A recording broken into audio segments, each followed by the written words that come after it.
I think that's what the world needs a lot more of, is that big brother, big sister kind of attitude to take care of each other. And I mean, I guess my miracle would almost be in line with yours, because it's just that overwhelming peace and love for each other.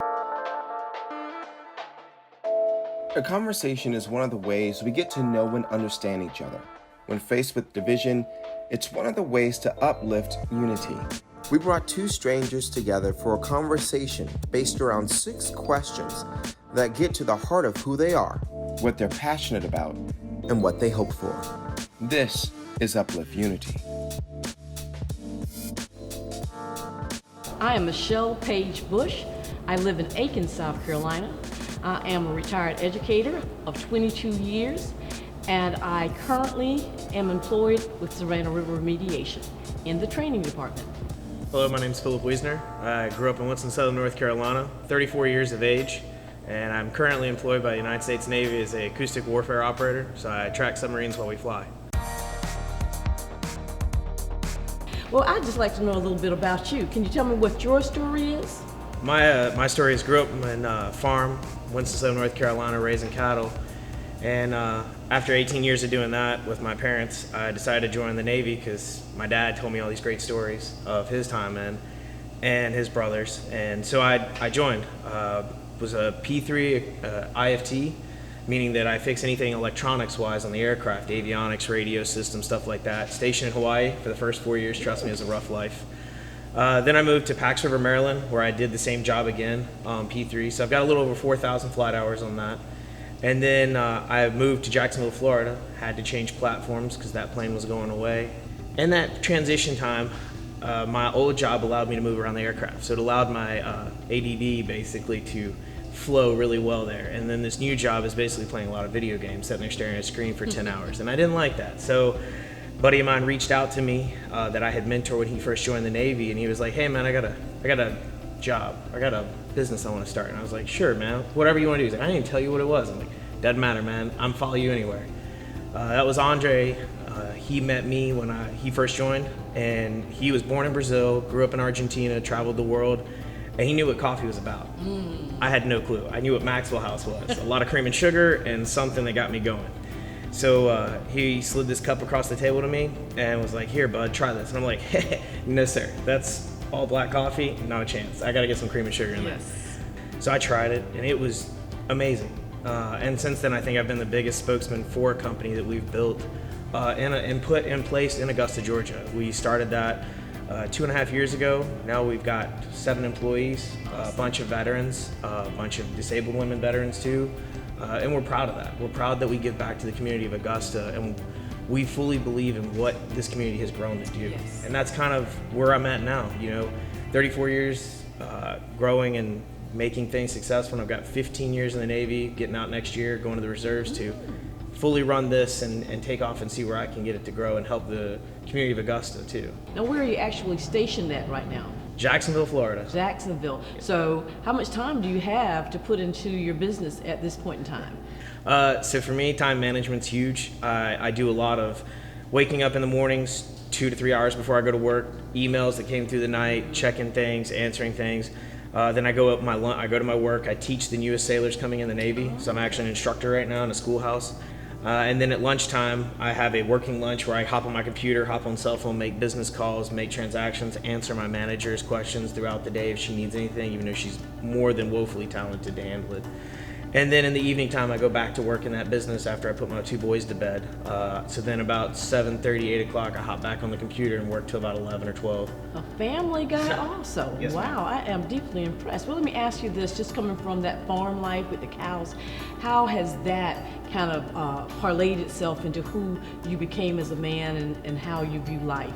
Did you gain any values from working and living on a farm that you brought into your personal life today? Hard work. Growing up, at some points, very not affluent, very broke, to where, I get $200 for the whole year for my clothes. We take those long pants, cut them to shorts in the springtime, and that was my shorts. Yes. Being very careful and getting lots of spankings because I didn't take good care of my nice shoes that I had. But it taught me a lot of hard work and not giving up. That was the thing my father, Yeah, I lost him recently. Oh. So my father he really instilled in that hard work and determination. So how about you? What is your story? Well, as I shared, I am from Aiken, South Carolina, born and raised right in the heart of Aiken on the railroad track on what's called Union Street. And I always say that I'm like Brer Rabbit in the briar patch, born and raised on the railroad track. Grew up, not an Ozzie and Harriet type of situation, but had a great life, great childhood. Elementary school around one corner. My church was just a couple blocks away around the other corner. I always knew, not that either one of my parents went to college, but I knew that was something I wanted to do because my mom's sister had attended college. So starting about the 8th grade, those were my plans. And I was accepted at the University of South Carolina. And I think when I started out, I was always the kind of person who was involved. I loved being involved. So during that particular time, I think I saw myself as becoming the female Jesse Jackson, that I was going to stand on world stages and advocate for women because, I'm a child of the 70s. I came of age in the 70s, so it was a big, culmination of women's rights movement. We were also feeling the benefits of the civil rights movement, so I was going to be advocating for African Americans. So that's how I saw myself. But sometimes, life has a way of happening differently, and marriage comes and children come, and so things, tend to change. But growing up, had a great childhood. So glad that I grew up in Aiken, South Carolina, so I didn't have to deal with things that you heard that happen in the big cities and other places that now happen where we are. I grew up in a very safe, comfortable environment in my community where you knew your neighbors, your teachers were your neighbors, the people that you went to church with were your teachers in some cases. So I had a very happy, wholesome, healthy, childhood. I mentioned that I became a teacher, and I didn't do that till later in life. I had worked for the state of South Carolina earlier. So as I was in my late 40s, my late 30s, I went back to school to get my teaching certification, and I taught middle school South Carolina history for 17 years. And as we know, things changed in the educational arena, and so I said, well, let me try the high school, and I did that for 5 years, and then I just said, I just got to do something different. And so I retired from education, and I was blessed with a position out at Savannah River site with Savannah River Remediation. And as I said, I am in the training department there. Not that I work as a trainer at this particular point in time, but I'm in that department. That's awesome. That's one of the cool things about us is that I realized through deployments who really did take care of my kids while I was gone with first responders and everything. And we offer a discount to teachers and nurses and EMS and fire department and police here because we know while we're taking the fight and keeping it off our shores, they're taking care of the fight here. Exactly, and it is a fight, and it takes people who are willing to give of themselves, sacrifice of their time, their energy, even aspects of their own personal lives to make a difference in someone else's life. So is there a moment in your past that had a significant impact in shaping who you are today? Who I am today, and I would say is my salvation, my relationship with Jesus Christ. I am a very spiritual person. I have all my life been in church, always been active in church as well as my community. But when I developed a personal relationship with Jesus Christ, that probably was the most pivotal time in my life for who I am today. Not that I was not always a good person, a nice person. I always say that on my grave, it's going to be, here lies Michelle. She was so nice. That's who I am. But that really was probably that moment in life where I just began to see things in a different way, how what I do and what I say, how I act, how I behave, how I react to others, that is not just about me, that there's a greater calling in my life to be of service to others. And so even though I may in some way have been doing those things all along, it went to another level in my life. So this probably was the most pivotal thing, is when I accepted Jesus Christ as my personal Savior. And how about yourself? My dad. Your dad. Walking into that man's shadow. 6'4", skinny beanpole. He was a master woodworker, master fixer of everything. I didn't think there was anything that man couldn't fix. Gentle giant. Like, he would walk into a room and people just gravitated to him. Wow. His moral compass. I remember one day we were driving and we had a Chevy Silverado that he had, an old farm truck, and we were driving down the highway. And I think this is what spoke volumes for my father, is this guy's thumbing it down I-40. And if you know I-40, it's almost as bad as 95 south. And he's thumbing it, my dad pulls over and picks him up. And he's like, where can we take you? And behind you, it's a bench seat, so like, dad scoots me next to him. And the guy asked me, he's like, aren't you scared to pick me up with your son in the car? My dad's like, well, I tell you right now, I don't think you'd hurt a child. But at 2, if you tried, I promise you wouldn't have anything left. Wow. And of course, my mother asked the same question when we got home, because I was like, oh, that was awesome, Dad. Like, you helped a person out. Like, you didn't care what he was, who he was. That's You helped him. And from that point, it's kind of been who we've been. It's resonated in this company that I've built. Is we've done that. We've tried to help where we can. Toys for Tots, fire, police. Recently, when we lost that police officer in Richmond County, Yes. we did a fundraiser here for his family. We try to do what we can. We're not like, franchise company. We're not big people, but the thing is, people forget is it takes one person to make a change. That's it. And that's the beauty of it. We're that one person that's starting to change something, and we're helping other people, giving them a place to meet. Having a good place to hold some interactions and put down that cell phone and come in here and enjoy and rekindle friendships and relationships. Like, it's cool to have that tablet. I love watching the college kids come in here and study, because that's our future right there. It's beautiful to watch that. But at the same time, it's beautiful when you get somebody that comes in here and they literally jump up out of the couch to hug each other because it's been 10 years since they met. Right. And that is, I think, resonates where my dad was like, no matter what, help somebody out. Exactly. And you said something, the power of one. The power of one. Whenever someone thinks, I can't make a difference, or what I say or what I do does not matter, the power of one is so significant. It's like dropping a pebble in some water, and the rippling effects, you'll never know. But if I like to, I've met you and I'm getting to know you, and something that you could say to me or something that you have said to me, it has impacted me.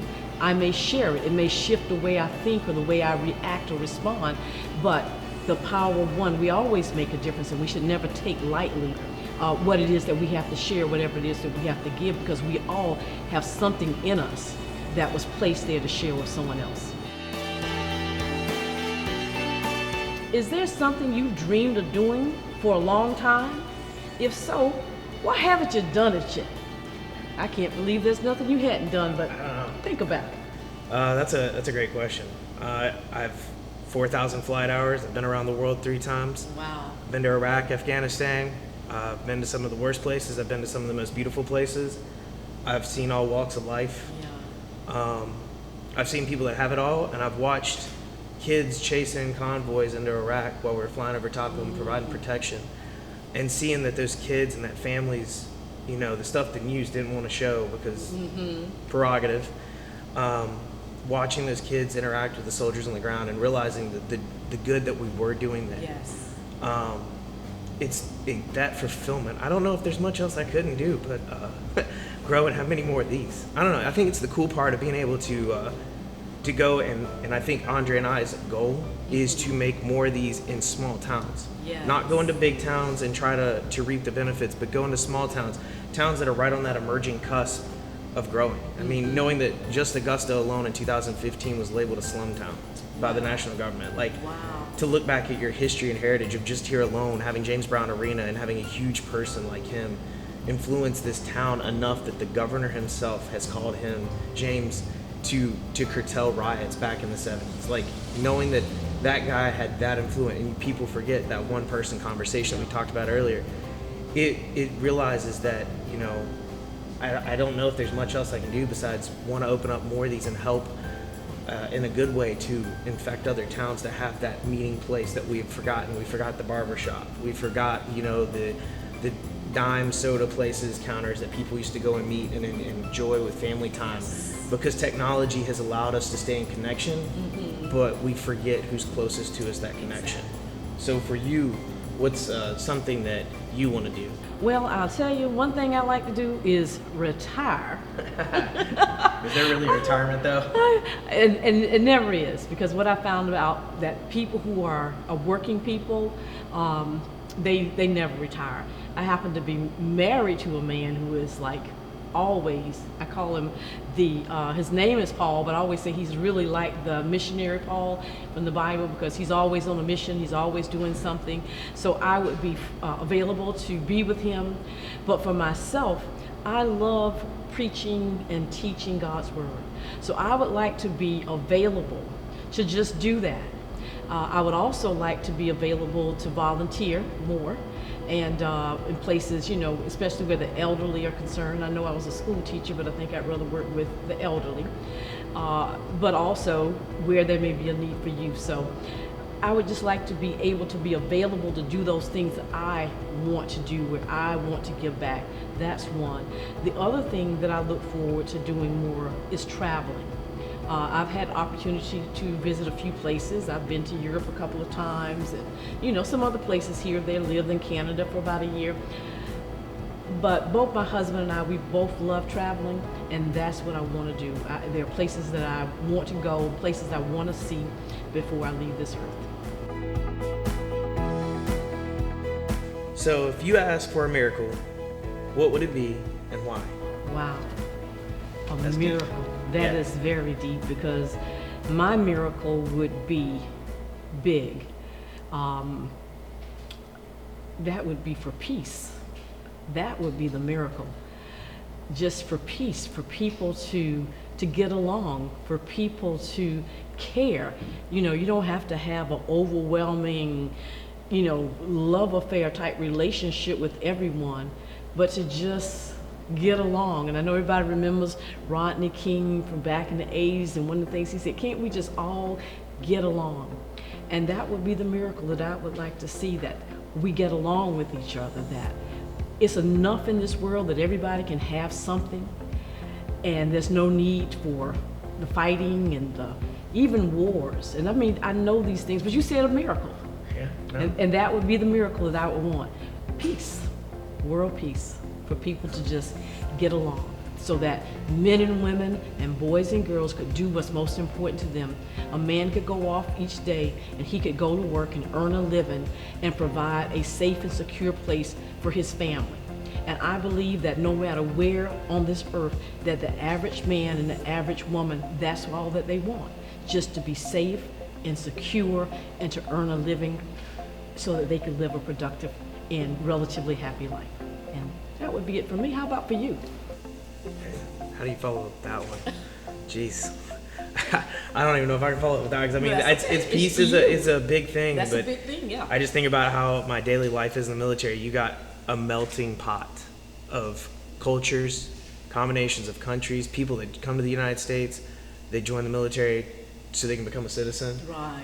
And I mean, you work with these people daily. There's days that we each want to fight each other, put on boxing gloves, and go out back, you know. But at the same time, I think it's the funny thing of the comic Garfield and Odie, Yeah. where, you know, Odie gets kicked off the table by another cat, and Garfield messes that cat up because he's like, only I can kick Odie off the table. Like, we can pick on each other, but God helps somebody else. They come in and mess with us. And I think that's what the world needs a lot more of, is that big brother, big sister kind of attitude to take care of each other. And I mean, I guess my miracle would almost be in line with yours, because it's just that overwhelming peace and love for each other, and realizing that what's the point? If you ain't got nothing nice to say, don't say it, walk on. I mean, you can tell somebody, hey, you upset me, you pissed me off, Right, you know, right. go pack sand somewhere, like, peace out, you know. But I think the problem is a lot of people don't, like, forget when somebody's turned their cheek and walked away from you, why keep following harass? Yes. And I think I have to agree with you. The peace would be a huge thing for me. Peace would be pleasant. I don't know what would happen to the news shows. I think they might go out of business, right?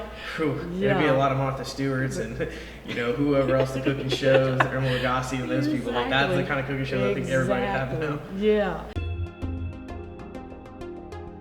When you think about all the important issues facing our country, is there one of particular importance to you?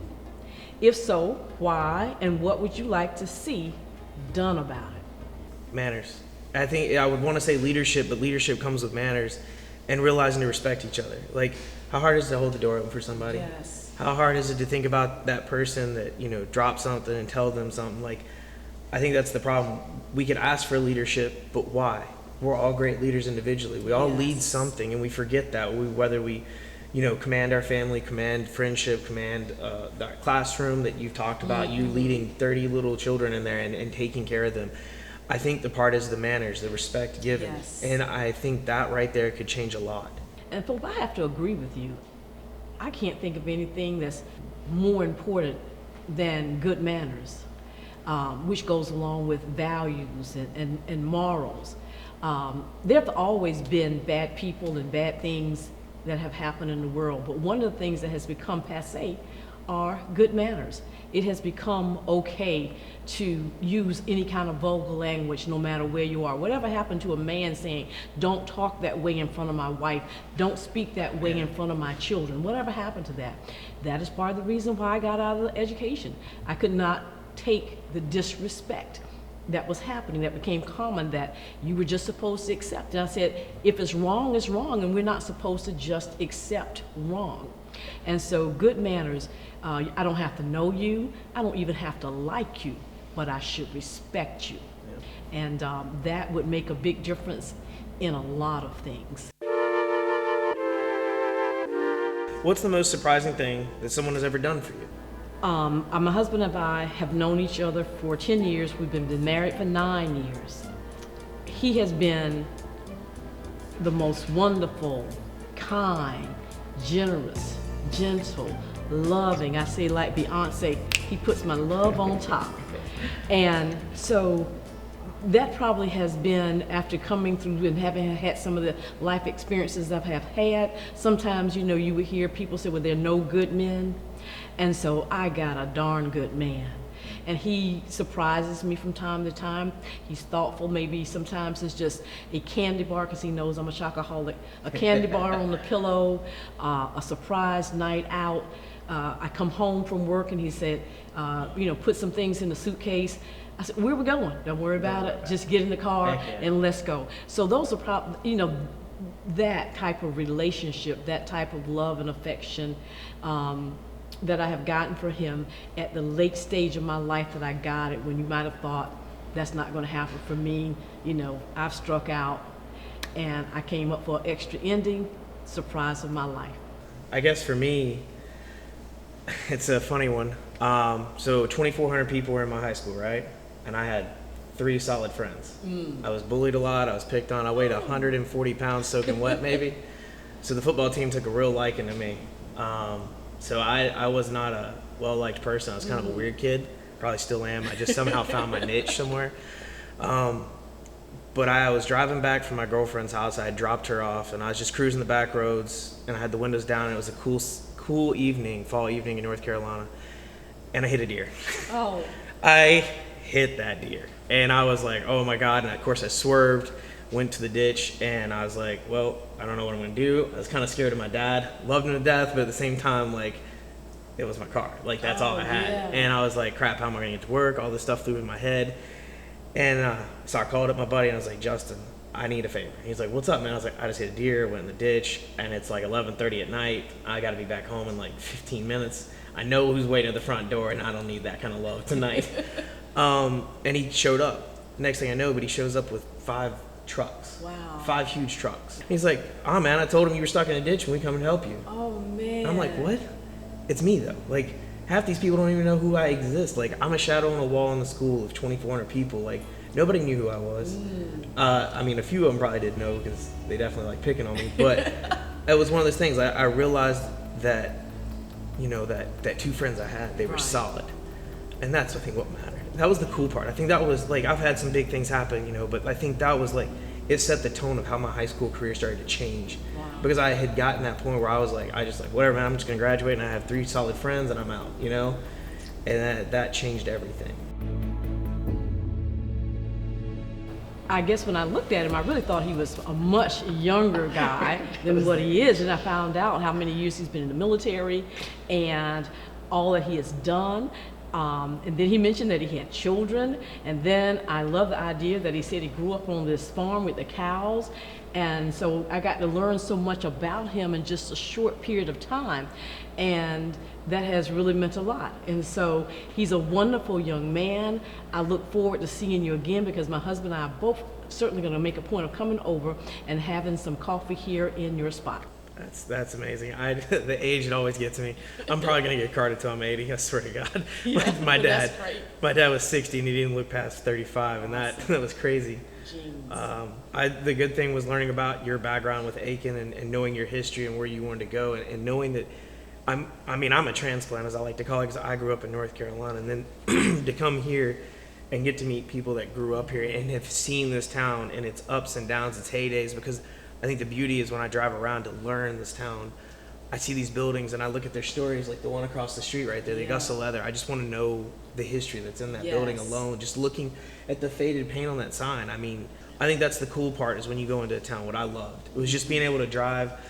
And the beauty of the United States is, like, you can just hop in a car, like you said your husband did for you. I used to do that too. I'd hop in the car and just be like, 300 miles, let's go to the tank, gets empty, and we'll find a town and crash there for the night. And it was, I think, the most beautiful thing you could ever do, is you learn so much about every walk of life and everything going on. And I'm like that. I love history, as I was a history teacher, and I'm always curious about what something was, how was it used, who lived here, so I can certainly identify with that. You're getting to know your fellow man and woman. You're getting to know your neighbor. I think that's the biggest thing, is not knowing who's who in the zoo around here, of coming in here. Like, when you come in here and get to sit down and know that customer, I think of it a lot as, I grew up in North Carolina, you get that barber shop, you get that person that goes in there and they talk to you, they know everything about you. And I love the interactions of my employees and how they get to know the customers. Like, they'll come up to me and be like, hey, you need to go speak to that person. They come in here and frequent it. They've got great ideas. They want to do great things in the community. Go talk to them and get some things that, see if you can help them. And that's the cool part, is that my employees love to also take such a vested interest here. And I think that's where the conversations need to come. I love watching people sit on that couch or in these chairs, and the conversations, and see the animations of their faces of how they've rekindled a friendship, because you just watched them walk in 5 minutes ago and they jumped out of the seats to see each other, like, oh my God, I haven't seen you. And you're just like, yes, I am a place that has melted that and made that happen, that meeting, that they chose my spot, and rekindled something that you never know. They could have been two sisters that said peace out over a family disagreement and decided not to talk, but then something happened in their life that brought them back together. You don't know. And then to find out the people that sit in the corner of the bar, or sit over here, and they always tapping away on the computer, but you don't know the greatness that they're building on that keyboard. I love conversation because I love the story. I like watching. I'm a people watcher. I can sit and watch people all day and sit and think, well, wonder what it is that they're talking about. How do they know each other? What is their background? And I can draw all kind of conclusions from just watching. I love going to sporting events, not because I'm a big sports person. I like to go so I can watch the people. With you, I love asking people, by the time I'm done with someone, I know a lot about them, because I'm going to say, well, where are you from? Well, how did you and your spouse meet? Wow, that is so interesting. Well, what is it that you do? And I'm going to ask you some questions. And so by the time I walk away from you, it could have just been a 2 or 3 minute conversation, but I would have learned a lot about you. The other thing I find out when you have conversation, I say this all the time, that we find out that we have more in common than we do differences. And so people will just stop and have the conversation. It would bring about a lot of change in our work. We hope you enjoyed that conversation and it inspires you to have your own. Don't forget to subscribe for more of Upliff Unity. Visit our shop at upliff.com to get your Upliff merch. And if you'd like to be on Upliff Unity, sign up at upliff.com. Thanks for watching.